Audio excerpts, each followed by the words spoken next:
Hello, everyone. As Ruben said, my name is Andrew Lee. This is Daniel Ruben. We also have Lisa over there. We start with just a brief introduction about us so you know who we are. I am former alumni from this college.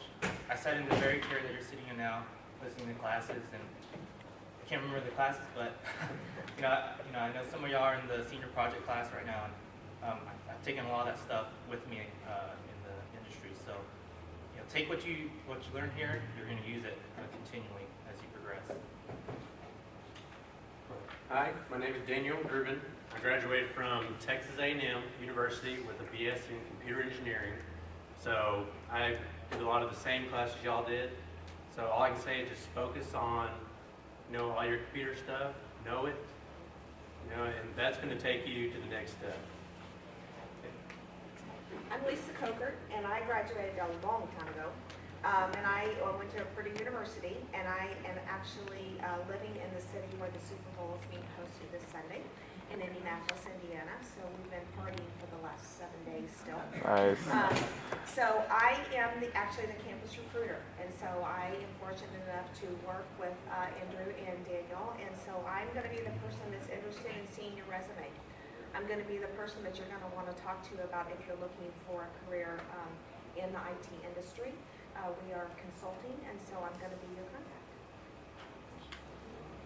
All right, so I want to give you a brief synopsis of how I got to where I'm at right now, and then we'll give you an introduction into what Avande is, tell you what you learn, what you get out of working for Avande, and then Lisa's going to go over the next steps after that if you're interested in joining.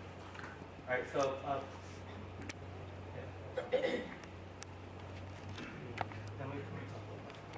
So I graduated in 2005. I went to work for the industry. I was in the financial services firm, but I started off in IT. So I know there were some IT classes in my curriculum when I was here. You use it right off the bat. What else do you bring?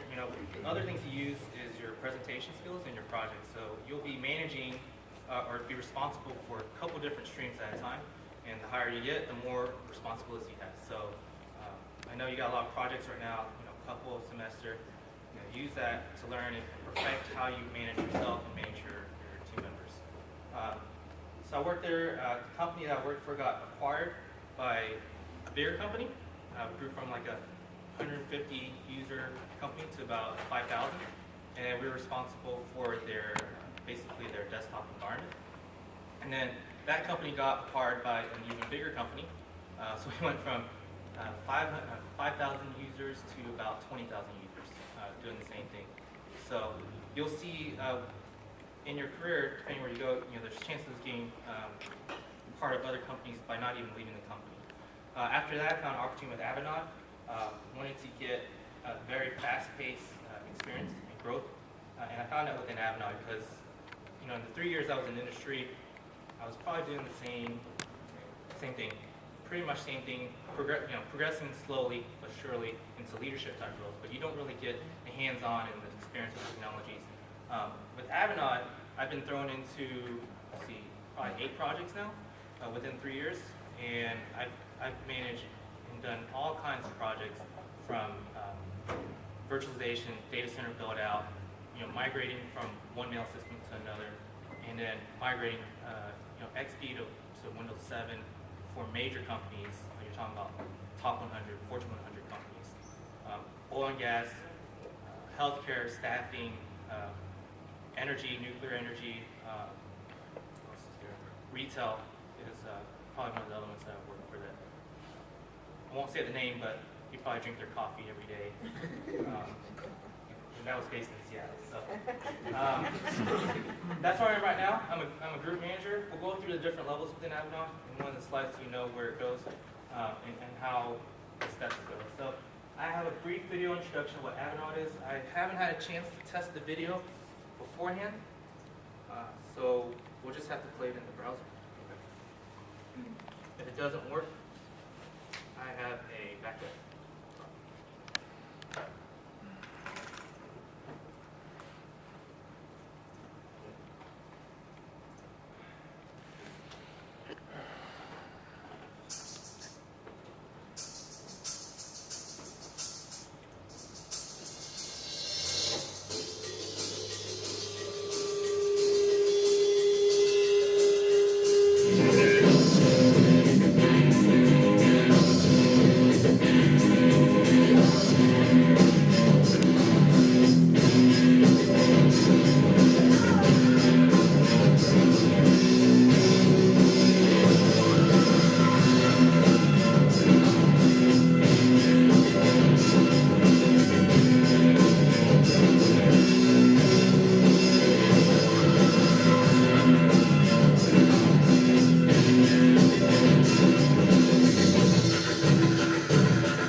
So that covered brief introduction. The next few slides here will cover some of the same information. We had a chance to talk about it in a little bit more depth.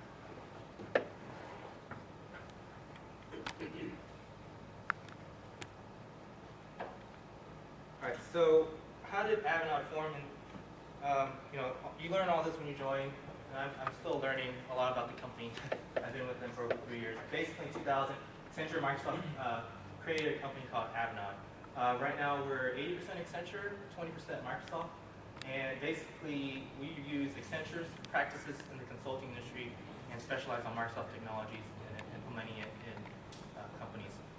And when we do IT, it means everything from what I work on. I'm in technology infrastructure, so you work on server builds, systems management, and build out migrations. There's solution developers, app dev, which is what Daniel's part of. We do outsourcing, CRM, business intelligence, and then business analysts as well. So that's what Avande is. Some fast facts. So what's our revenue? This is pretty synopsis of how we're doing as a business. So you can see, we're constantly growing. One of the things that I talk about on our quarterly town hall meetings is how fast we're growing, numbers-wise, and how many employees we have, and then where we're located. You saw this in the video, but this is where we're all located. Based in a lot of dev centers in the U.S. and a lot in Europe. We're growing heavily in South America, especially in Brazil, and we have a lot of offices in Australia and the East Coast. On Southeast Asia right here, where we have some business as well. So you'll see we have a lot of our global development network in the Philippines and India. So when you hear about outsourcing, that's basically, we're part of that as well. So here's some of our customers. We've had a lot of customers here in Houston that I've been able to be a part of or heard about. MD Anderson is one of our biggest customers in the area. BG Group, Shell, Exxon.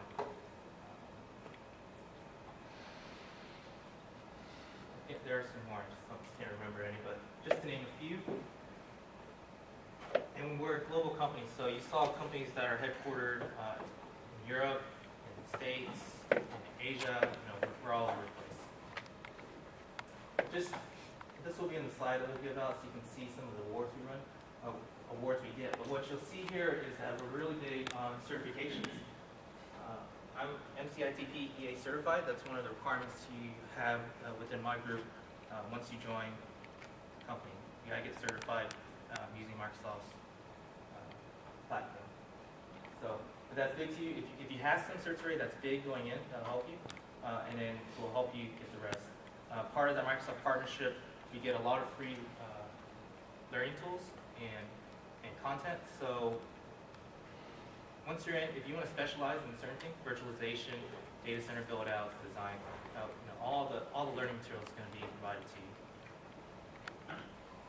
All right, so what's in it for you? So we'll go through these slides, and what I like to do here is kind of give you what my background, what my experience is with, and also with Daniel, so that you can hear what's actually happening out there once you graduate and get into the workforce. All right, so this one's our skill levels. Like I said, I'm considered a systems engineer. Basically, that's technology infrastructure, server build out. You want to talk about Steve? Yeah. So a solutions developer, they would be the guys that come in after the base has already been created. We would go in and configure. We would configure the .NET framework, and we'd make a project with that. I'll just give you an example of the technology we're working on my current project. We're using the .NET framework, C#, ASP.NET, IIS, XSL, XML, MSMQ, SQL, BizTalk, and SharePoint. So you can see that there are a bunch of different parts that we have to get working all together. And I don't know if you've ever had two different programs, but sometimes they don't always work together. So that's what we come in to do. And then Here you have program managers, which they're experienced professionals. They have technical backgrounds, and these are the guys that come in and they deliver the project. They work directly with the customer to determine what their needs are, and then they're kind of a go-between between the customer and the team, which would be the developers. Yeah, so let me just add a couple things here. I mean, there's CAs. This is mostly coming from the business program. Not too many people in the engineering side are becoming PAs, so don't want to touch on that too much. Two things though, program managers. Program managers and SDs and SCs, we're heavily involved in the Avande methodologies. So what we learned from Accenture is you want to have repeatable process where you can run through a project. You can get faced with all kinds of situations with the customer wants. And the only way we've seen a success is you have a process and a framework to plan your project, analyze how to do it, build it out, test it, and then implement it. So we have a very structured way we run projects, and what you'll see is we'll be able to finish on time and customer satisfaction. On the other note here on SEs, and Daniel did a good job of showing his examples of what projects he did. So just to give you background of what kind of projects I've been involved in. One of my first projects with Avande did a complete greenfield deployment for a brand new company. Basically, this energy company based in Louisiana when it's a spin-off their nuclear division. So we had a lot of funding. We created a complete infrastructure from scratch. It was all virtualized using Hyper-V. It was all failover clustering, high availability. It was in 3 data centers in Virginia. The headquarters was in Jackson, Mississippi, and we worked out of Louisiana. So you get a very stretched out area where you have to work. Some other projects I've done is more data center build outs for companies. I've done mail migrations for some hospitals. So they were on GroupWise or Lotus Notes, and you'll see that a lot of companies are going to Exchange, and now a lot of companies are going to the cloud. So that would be Office 365. So migrating them over from the old to the new system takes a lot of planning and logistics with the users. And then the other big thing is Windows deployment, systems management. So you have SMS up there, which is now SCCM. The latest one is SCCM 2012. You get to manage basically how do you manage 20,000 computers with a team of 10 people? And you go and you try to design that out and make it so it's operationally efficient. All right, so here is our hierarchy of positions. I started off as a consultant. I came from the industry. Usually as a college hire, they'll start off as an analyst. And we have the Ignite program, or Ignition program, where you come in, it's basically a jump start into consulting. Teaches you how to consult, how to talk to customers, interface, and also teaches you how to solve problems that you'll deal with on a day-to-day basis. So as you progress in your career, you get to these different levels. I'm currently a group manager. And the thing I want to talk about here is, no matter where you are on the org chart, especially on the VP down to this level right here, there's no sense of real hierarchy. I can ping the VP on a daily basis and just ask him questions, or other directors. And the great thing is, sometimes I'll say someone who's at analyst level, but I know he's good at what he does. I can reach out to him and hold a conversation and see what's going on there, or get his help. So, plenty of opportunities to learn. And you want to talk about? Yeah. And I came in. I'm at this level right now, very bottom of it. But it's like you said. I talked to people up in the senior director range. I actually built a project for one of our senior directors. So it's a really tight-knit company. Everybody's really there to help you and to help you grow. And I loved every minute of it. It's been great. Another good thing about Avande is we have our communities. It's basically an email form, so you can pose questions, and VPs will pose a question saying, "Has anyone had experience?" And you'll see anybody would reply and say, "Yes, I've done this for this customer," or "Yes, I've done this on my own time." And there's a lot of cross-group collaboration, even though you're in totally different sides of the states, working on completely different types of projects. Open lines of communication. All right, this slide here shows how we show our passion for technology. We're usually since we have that partnership with Microsoft, we're usually one of the first ones to implement a new technology. We're one of the first to use Exchange 2010, one of the first to roll out Link, Microsoft Link, and right now we're alpha testing SCCM 2012. If these acronyms don't mean anything to you, and you have questions about it, let me know. So training certification, like I said earlier, we're really big on training and really big on certifications, making sure you have that. So when you go to a customer site, you have all the information you need to present or back up what you're telling them as a solution. One of the great things about Avande is they really want you to put in time to train. Even though you're really busy on projects, they'll count your hours. They'll set time aside so that you make sure you get some training in. At least, I think it's 20 years, or 20 hours? 20 hours a year right now. 20 hours. Do you want to talk about your training background? Yeah, sure. I came on Avande. There weren't any projects ready for me, so I sat on the bench. And Avande is one of the companies that actually pays for your training while you're on the bench and you're not on an active project. Not many companies will do that for you. They're not going to pay for you on their time to learn more information. And one of the big things I found is that Avande pays for Microsoft certifications. So if you've ever taken a certification test, those are $150 a piece. So and Avande pays for that, which is a really big incentive. And so the bench is a consulting term is when you're in between projects. You're not working on a specific project. You can use that time for training, getting caught up with all your other previous project work. Speaking of which, project-based work. In consulting, it's 95% project work. You're basically on one project or another. Sometimes you're on two at the same time when you're not supposed to be. Makes it very challenging, but you'll get to meet and be in all places. One of the things within Avande, if you're in technology infrastructure, you'll be traveling 75% of the time.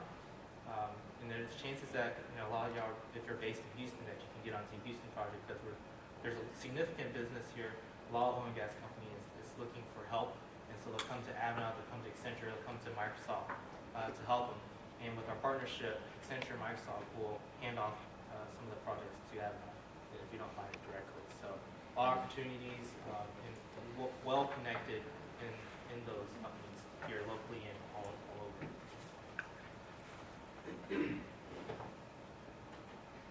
I just wanted to say something on here. Right now, I'm working on a project where it says innovative technologies. I'm working with, we're doing BizTalk and SharePoint, which BizTalk, it's not really innovative in the fact that it's been around since 2000.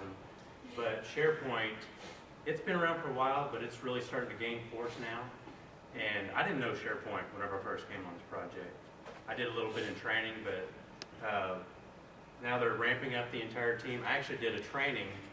I actually trained people in SharePoint last week after I had trained on it a few weeks before. So it's in this business, we move really fast with training, and whenever you have that knowledge, you share that knowledge with the other people in your team so that you can all come up as a group. And on the experienced team members here, I'm actually, on my team, I have a guy who worked with Microsoft for 11 years. So it's good to have that, the insight.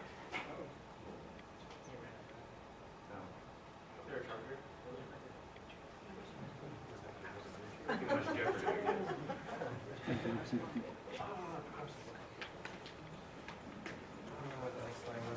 But one thing I want to talk about is, right now I'm very focused, concentrated on Microsoft technologies. But what I learned in this program, the CET program, you have different avenues, right? You can work for companies where you can continue your circuit or design circuit, things like that. I stay in touch with the IEEE members that were part of the club. I stay in touch with my classmates as well. Sometimes we help each other get jobs where we're at. So, use this community, make a lot of friends, I know the last 2 years especially, you'll be in a lot of classes together. Use that network going forward. And you'll make a lot more friends in wherever you work at, but stay in touch and keep your ears out for what's available. One thing I wanted to do when I found out we were hiring in Easton was reach out to Lisa and find out how can I help the community that helped me out. So glad I got this opportunity to speak to y'all. Hope you can take some of it away. Hopefully some of you can submit your resumes. And I know, how many seniors do we have in this class? What about juniors? And then the rest are underclassmen? How many underclassmen do we have? Freshmen, sophomore? Freshmen, sophomore. Okay. And get your friends to join. IEEE, it's good to have on your resume. People will recognize the name, and then you can talk about what you want to do on your interviews is talk about your experience. And how do you get experience? You have to join activities, you have to work, you have to intern. But sometimes it's not easy to work, so what do you join a club like IEEE, get some experience, talk about how you applied what you learned in experience and how that could be in a workforce. So, some things to keep in mind there. Team building, so, it's a lot of work being consulting, but there's a lot of play too. We've gone to all kinds of activities where we've toured, for example, when I was on the Houston project, we were able to tour Minute Maid Park, we did laser tag. And so, I'm not gonna lie, it's a lot of hard working hours that you're gonna have to put in, but at the end of it, they'll take care of you, make sure that you're well fed, you'll eat nice, and being away, if you do have to travel, being away from your house, and if you have family or not, it's very, very difficult too. But like I said, once you're out on a project with a lot of team members, you kind of grow together, and you get to bond, and then you get to go out and tour places, be in cities like Seattle and New York, and you get to experience those together. So it's not all bad. The work will let you grow, and then you also get to have some fun while you're at it. You want to add anything? Yeah, and just to kind of sum it up on that is, at Avande, since you work at so many different industries and you gain and you just are, because we're on the cutting edge, you get at Avande in 2 years what it would take other companies 6 years experience-wise. So you just get a bunch of experience, and then after if you decide to leave Avande after that, then a lot of these companies they'll just grab you up because you already have all this experience in oil and gas and healthcare and government. So recruiting turns over to Lisa. What do we have on my slide? Okay, so here's what we look for. These are the main things, and to Andrew's point, and the fact that we definitely look for students who have not only come from a top-notch program that I'm learning more and more about, and I will tell you that we have recruited and have had very good success at University of Houston. What we look for is that student who goes above and beyond. We look for that candidate who gets themselves involved in things. We are not a hand-holding company. We are a consulting company, and we're looking for you to have the skills to be able to present yourself confidently and to be able to talk about technology with the passion that we embrace as a company. As they've told you, we are a company that continues to support you expanding and improving upon your skills. So we look for that candidate that has been involved with an industry, that has had internships, that has been involved with student organizations. If you're a participating member of an organization, we're going to ask you and look for, did you have any work experience while you were in school? We're not looking for that student who's just sitting in class. We're looking for that student who is seeking out those major opportunities. Some of the things number one thing is that passion for technology. I would often ask you during an interview if you would describe yourself as a technology geek. If you're one of those people, I would like to talk to you. If you have a passion for working with people, some technology individuals would just like to focus in on their computer, do the job, and they really don't want to have the interaction with the client. We're not looking for that person. We're looking for those people that are comfortable in sitting in front of people and explaining your technology passion to them in a language in which they can understand it. Love of learning, you've heard us over and over and over talk about the fact that we're going to not only give you the time to get trained, but we're also going to help you with the expense of doing that and picking up those certifications. A willingness to travel. Like Andrew said, we are growing significantly in Houston. We have a significant